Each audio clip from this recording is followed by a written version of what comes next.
सब सुख के साथी होते हैं, विपदा में सहायक तुम ही हो। बिन कारण करुणा बरसाओ, सब विधि सुखदायक तुम ही हो। अपनाथ सहारो आकर के, जीवन ये सारा तेरा है। विभुदेव सहारा तेरा है, श्री प्रभु जी सहारा तेरा है।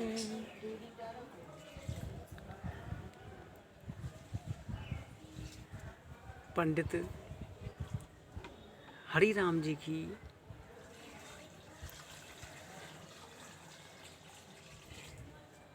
पांचवी पीढ़ी में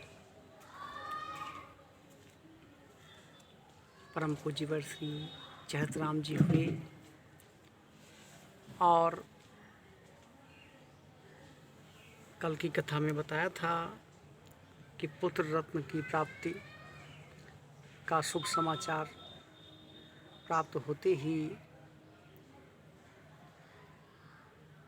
तत्क्षण वे अज्ञात दिशा की ओर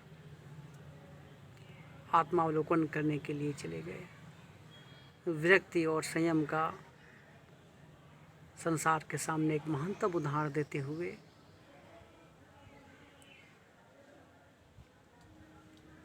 सर्वे भवन्तु सुखिनः सर्वे सन्तु निरामया की पद्धति को साकार करने हेतु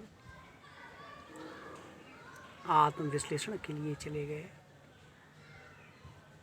नवजात दिव्य पुत्र साईं दत्त जी का पालन पोषण वर्तमान में लाहौर पाकिस्तान में चला गया है। उस समय भारत और पाकिस्तान एक था। तो बुगियाना नामक ग्राम में उनके मामा जी ने किया। साधु संगति सच्चरित्रता के तो श्री साईं दत्त जी साक्षात अवतार से प्रतीत होते थे। एक बार किसी दिव्य पुरुष ने श्री साईं दत्त जी को एक अनुष्ठान बताया और उनकी आज्ञानुसार आपने रावी नदी के तट पर जाकर 40 दिन का एक परम अनुष्ठान किया और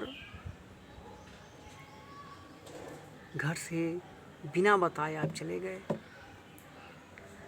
घर में किसी भी प्रकार की जानकारी किसी को भी नहीं दी। लोग इधर उधर खोजते रहे। आखिरकार मामा जी को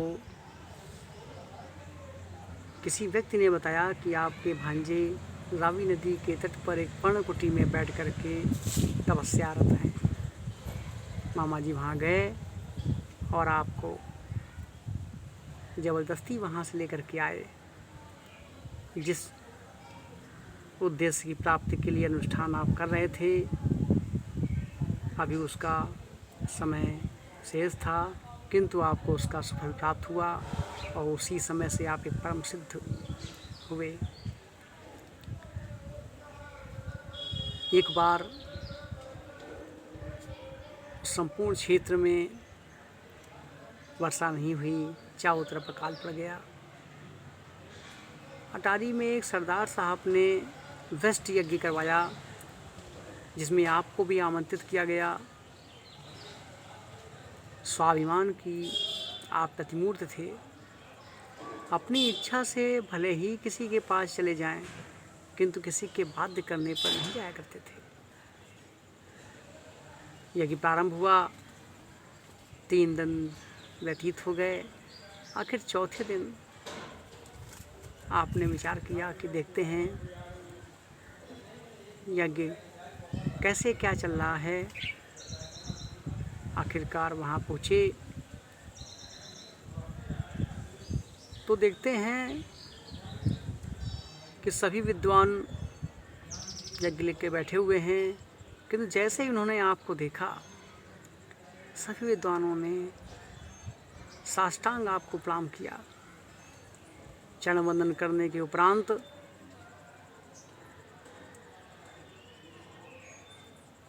लोगों ने श्री गणेश जी का गौरी पूजन किया।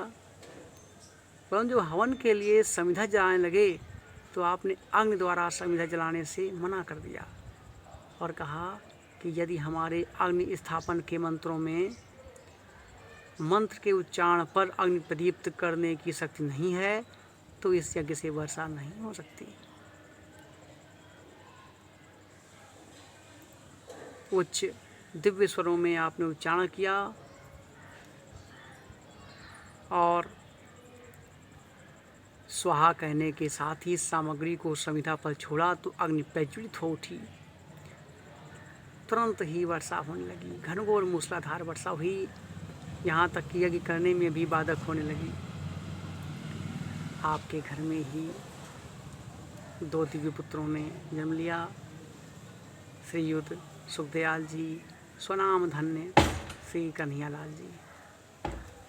52 वर्ष की आयु में आपने अपने शरीर को छोड़ दिया। उसके पश्चात आपका परिवार नौशहरा में आकर के बस गया।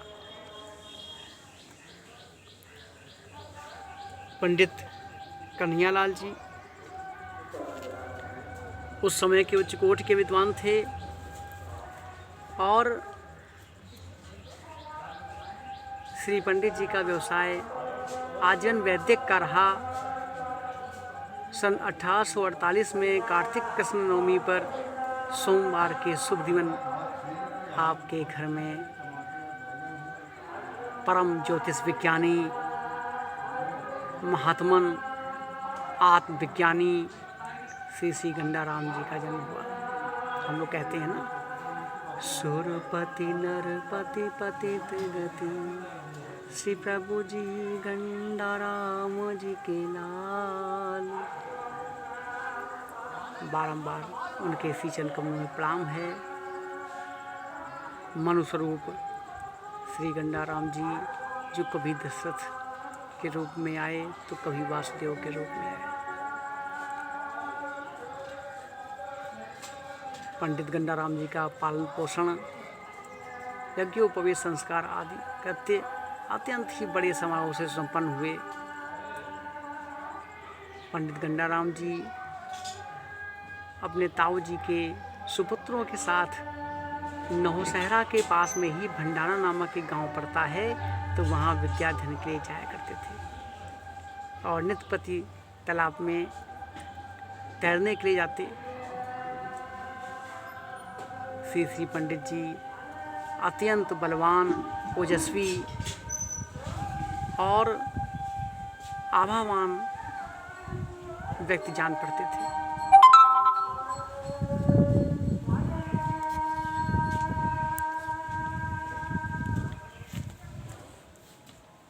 आभावान व्यक्ति जान पड़ते थे।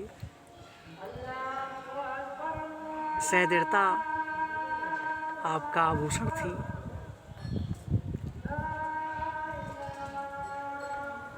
और हर एक प्रतियोगिता में आप प्रथम रहते। एक दिन आपके मन में विचार आया कि मनुष्य जीवन का ध्येय क्या है, उसे क्या करना चाहिए, इस जीवन को किस प्रकार प्रगति पथ पर अग्रसर किया जाना चाहिए। यह कोई साधारण प्रश्न नहीं था। मनमानस में ऐसा प्रश्न उत्पन्न होना एक बहुत बड़ी बात है। जैसे कि हमारे मन में प्रश्न उठ जाए कि हमें आनंद कंद श्री प्रभु जी के साक्षात दर्शन हो जाएं, तो मन में ऐसी जिज्ञासा उठना एक शुभ लक्षण का संकेत है। सिर्फ मन में ऐसी तड़प, ऐसी पीड़ा उठ जाने से वो साकार स्वरूप में आपके सम्मुख निश्चित ही प्रकट हो जाएंगे, निश्चित ही हो जाएंगे और निश्चित ही हो जाएंगे, इसमें दो राय नहीं।